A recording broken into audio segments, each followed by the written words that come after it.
কুড়িগ্রামের রাজীবপুর উপজেলায় শীতার্ত অসহায় পরিবারের মাঝে শীত বস্ত্র বিতরণ করা হয়েছে।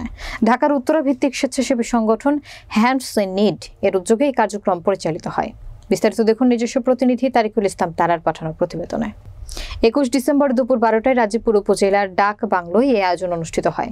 শীতবস্ত্র বিতরণী অনুষ্ঠানে উপস্থিত ছিলেন সংগঠনের উত্তরা শাখা থেকে আগত তাহিরুল হক, আওলাদ হোসেন, আতাউল ইসলাম, মুখতাদের রহমান এবং হাসিব নবী রানা। এছাড়াও স্থানীয় ছাত্র প্রতিনিধিদের মধ্যে উপস্থিত ছিলেন আসাদুজ্জামান রঞ্জু, মাহমুদুন নবী আকিব এবং শহীদুল ইসলাম। এ কর্মসূচিতে সার্বিক সহযোগিতায় ছিলেন রাজীবপুর পিআই অফিসের মাহিবুল আলম এবং আমিনুল ইসলাম। বক্তারা তাদের বক্তব্যে শীতার্তদের সহায়তায় সকলকে এগিয়ে আসার আহ্বান জানান এবং ভবিষ্যতে এ ধরনের উদ্যোগ অব্যাহত রাখার প্রতিশ্রুতি দেন।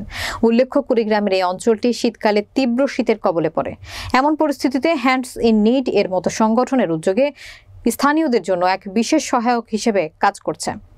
স্থানীয় জনগণ এই কার্যক্রমকে আন্তরিকভাবে স্বাগত জানিয়েছে এবং আয়োজকদের প্রতি কৃতজ্ঞতা প্রকাশ করেছে।